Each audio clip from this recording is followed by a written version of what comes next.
एगो अच्छा मित्र में दिखाई देवे वाला अच्छा गुण का ह? ये अच्छा और सच्चा मित्र हवे। सामुएल के पहला किताब 23 अध्याय 16-17 वचन पढ़े के कि साउल के बेटा योनातान उठ के उनकरा पास हेरोस में गईले और परमेश्वर के चर्चा करके उनके हिम्मत दियौले। वो उनसे कहले, मत डरा, कहे कि तू हमारा पिता साउल के हाथ में ना पड़ब और तू इस्राएल के राजा होखब और हम तोहरा नीचे होखब। और ये बात के हमार पिता साउल भी जानत हवे। दाऊद से योनातान कहत हवे, दाऊद हम तो से एगो बात कहल चाहत हई। प्रिय, वास्तव में के राजा बने के चाही? योनातान के। साउल के बाद योनातान के राजा बने के रहे, बाकी परमेश्वर के मर्जी का है दाऊद के राजा बने के बा। योनातान के का करके रहे? जब उनकर पिता दाऊद के मारे के आशा करत हमें, योनातान के सोचे के रहे कि जब दाऊद मर जिहन तो हम राजा बनब। बाकी योनातान के व्यक्तित्व कैसन रहे? यदि दाऊद मर जइहे तो परमेश्वर के मर्जी पूरा ना होई। हमारा राजा बनला से हमार दाऊद मित्र हुए गो राजा बने, ये परमेश्वर के मर्जी हवे। हमारा परमेश्वर के मर्जी में ही हमार भलाई हवे। वो आके दाऊद से कहत हमें, दाऊद हम तो के एगो बात बताओ थई, तू राजा बनब, हमारा विषय में कुछ मत सोच, हमारा विषय में दुखी मत होख, तू एगो राजा बनब दाऊद। हम का करब जानत हव? हम असिस्टेंट बन जाए। प्रिय, ऐसन के कही? कौन मित्र ऐसन कह पाई? दाऊद तू राजा बनब, हम तोहर सहायक बन जाए। वास्तव में योनातान के राजा बने के रहे, सहायक नहीं। बाकी योनातान कितना अच्छा व्यक्ति हमें, परमेश्वर की मर्जी के जान के परमेश्वर दाऊद के राजा बनाओ के आशा करत हमें। हमार पिता मूर्खता पूर्वक दाऊद के मारल चाहत हमें, बाकी परमेश्वर के इच्छा देश खातिर भला ह। दाऊद तू हिम्मत बांध, राजा बनब दाऊद, तुहारा अच्छा दिन आई दाऊद। परमेश्वर की इच्छा तोहरा जीवन में पूरा होई, तोहके जहाँ पहुँचे कहवे वो उत्तम अच्छा स्थान में पहुँच जेब दाऊद। तू हिम्मत से रह। प्रोत्साहित करे वाला अच्छा मित्र होलन। प्रिय, आपको ही प्रार्थना करे वाला हाथ के देखल है का? ऐसे दूगो हाथ होखेला, प्रार्थना करे वाला हाथ। सामान्यतः कैलेंडर में या फिर प्रार्थना के विषय जहाँ कुछ लिखल जाला वहाँ पर वो हाथ के चित्र बनल रहेला। कभी ध्यान देले हैं? झूरी वाला वो हाथ ऐसे रहेला। कबो देखले हैं? नीचे देखले हो कब? प्रार्थना के हाथ देखली कबो? हाथ देखाई। एकरा पीछे एगो अद्भुत स्टोरी बाटे, जानल चाहब? प्रिय, दूगो साथी रहले, बहुत मेहनती रहले। एगो मित्र के आशा रहे कि आर्ट कॉलेज में जाके अच्छा से कला सीख के कलाकार बने के बा।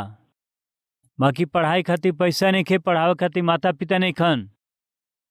ये दोनों गरीब रहले और ये दोनों ही मेहनत से काम करके एक घर में रहत रहले और ये दोनों साथी एक दूसरा के मदद करते रहले। ये दूसरा मित्र के आशा रहे कि आर्ट कॉलेज में पढ़े के बा, एगो अच्छा कलाकार बने के बा। जब पढ़ावे वाला ना रहले तो वो पहला मित्र उनसे कहले, तोहरा पढ़ाई के कितना खर्चा हुई? बहुत खर्चा हुई। पता कर कितना खर्चा हुई। पता कैला से का फायदा? हमरा पास इतना पैसा नइखे न, रहे द। नहीं भाई, असल में जाके तू पता कर कितना लगी पढ़ाई के। वो जाके फीस पता करके फिर बतौले।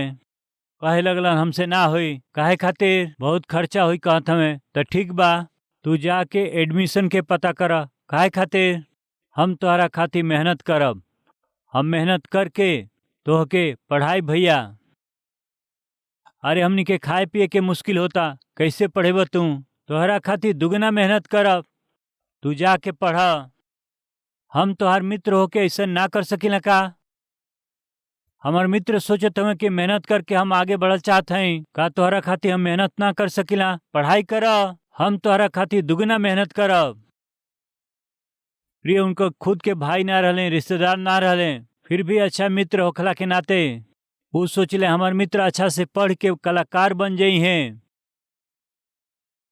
कठिन परिश्रम करके, मेहनत और परिश्रम करके उनकरा मित्र खातिर जितना भी पैसा चाहत रहे सगरी पैसा इकट्ठा कैला के वो प्रक्रिया में प्रिय उनकर दोनों हाथ जख्मी हो गईल, दोनों हाथ फाट गईल है प्रिय, उनकर दोनों हाथ भद्दा हो गईल रहे।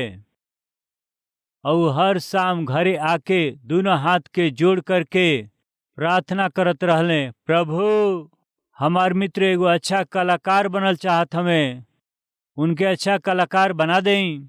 ऐसे वो दोनों हाथ जोड़ के प्रार्थना करत रहले। ओकरा बाद दूसर मित्र अच्छा कलाकार बनले, पूरा विश्व में एगो महान कलाकार के नाम कमैले। वो प्रिय नाम कमैला के बाद वो अपना मित्र के कर्जा चुकावे खातिर का कैले जानत हई? जे उनकरा खातिर अपन जीवन ही दाव लगा के मेहनत से जे पढ़ावल, वो मित्र के प्रार्थना करत वो दोनों हाथ के वो अपना हाथ से पेंटिंग बनौले, चित्र बनौले। प्रार्थना के हाथ जहाँ देखा भी हाथ दिखाई दे, वो हाथ के कर हवे जानत हैं? जे उनके पढ़ावल वो मित्र के हाथ हवे। सगरी दुनिया के जाने के चाहिए सोच करके वो कलाकार के द्वारा बनावल पहला कला हाथ के वो चित्र हवे। सामान्यतः का होला, हमनी का अपना तस्वीर के बनावे लें जा, ये स्वार्थ बाकी वो चित्रकार का सोचले जानत हैं? हम लोगन के दिखाई ना दे, हमके जे स्तर तक ले आइल बा ओके दुनिया जाने के चाही।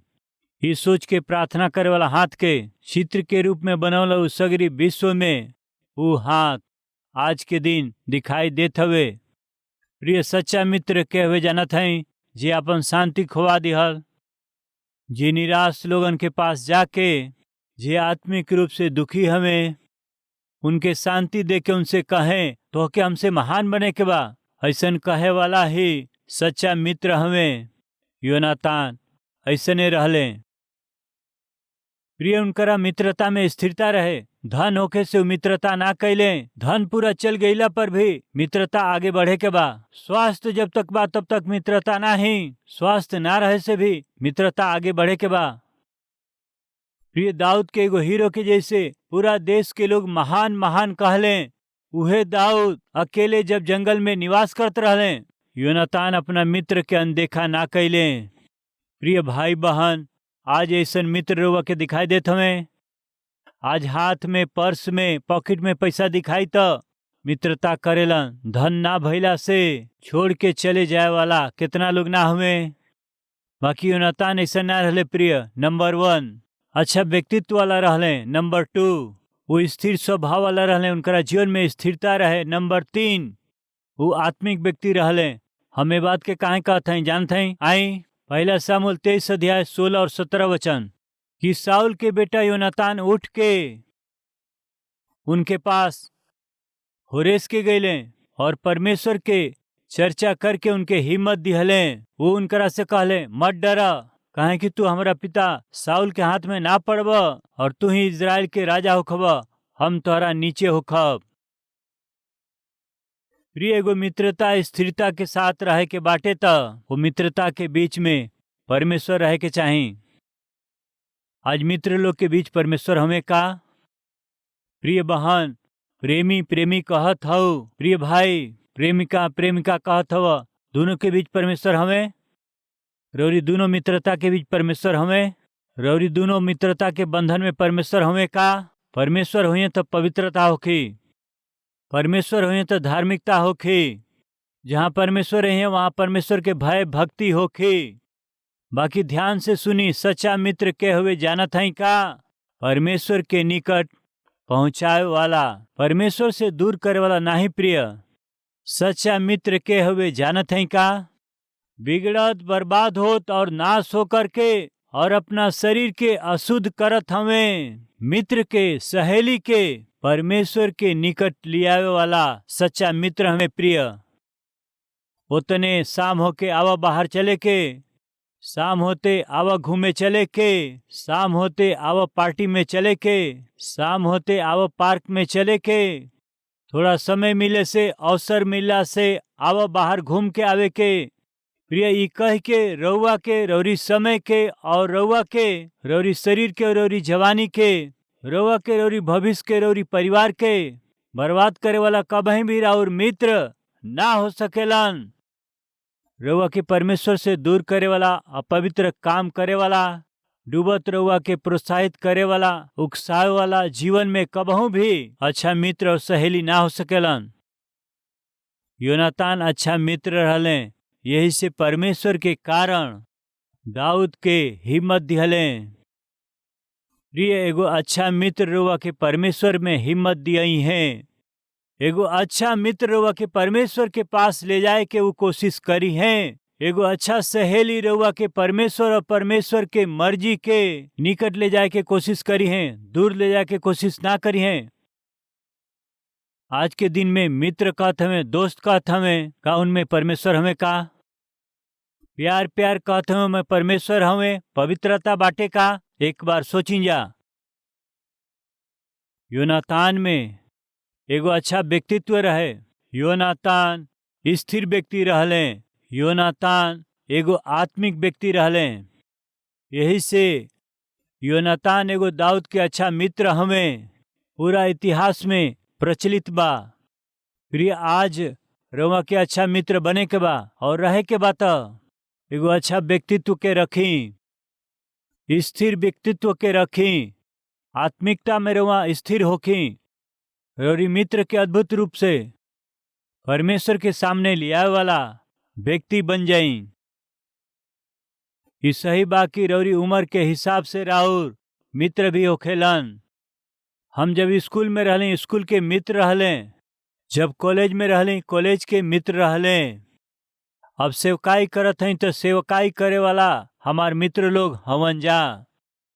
मन खोल के बात कर सके ऐसन मित्र हमें। राउर का हाल बा? नहीं हमार केहू मित्र ना हुए जी, तब कुछ गड़बड़ बा जी।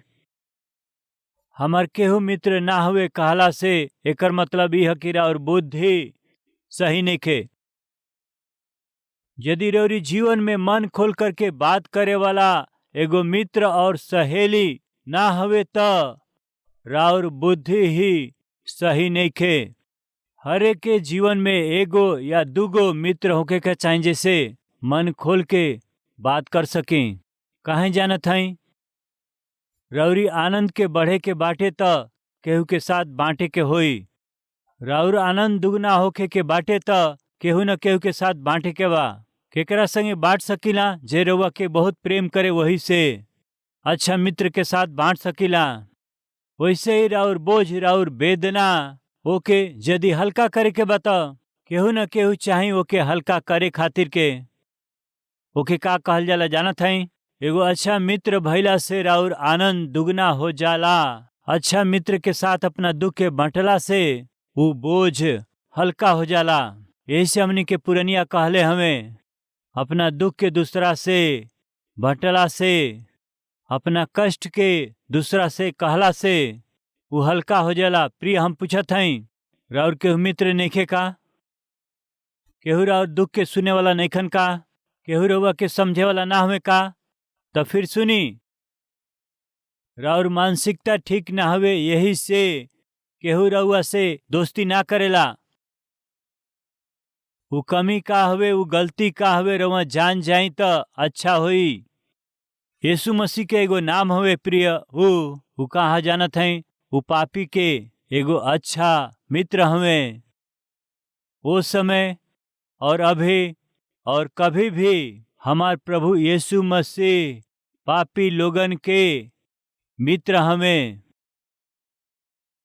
प्रिय रउआ भी एगो अच्छा मित्र के रूप में एगो व्यक्ति के परमेश्वर की उपस्थिति में लिया के, वो व्यक्ति के परमेश्वर में हिम्मत दे के, वो व्यक्ति के जीवन में परमेश्वर की इच्छा पूरा होके के चाही। यदि ऐसा सोचत हई तो रउआ के एगो अच्छा मित्र बने के पड़े। ऐसा अनुग्रह परमेश्वर हम सब पर करे पावे। आई जा मिल के प्रार्थना करी जा।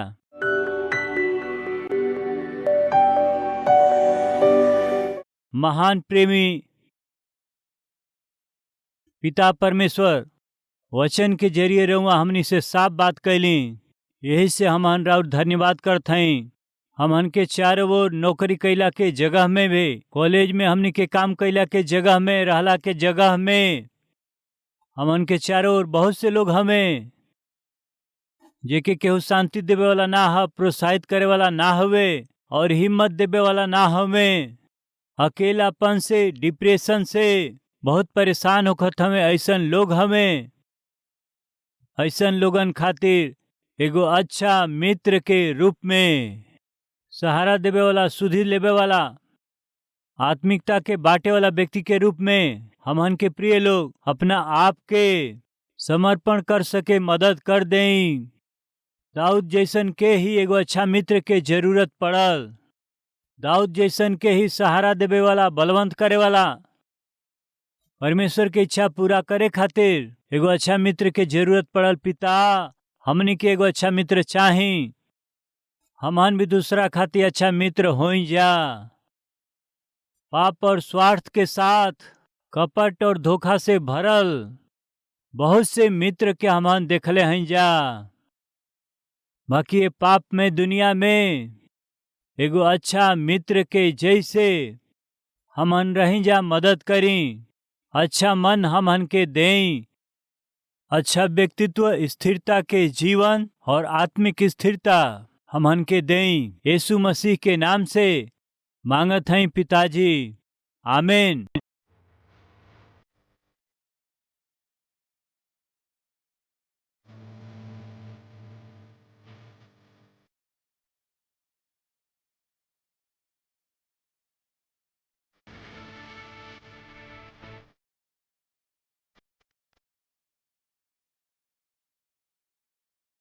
हमार पता बा Calvary, post box number 30, Kukatpally, Hyderabad 72।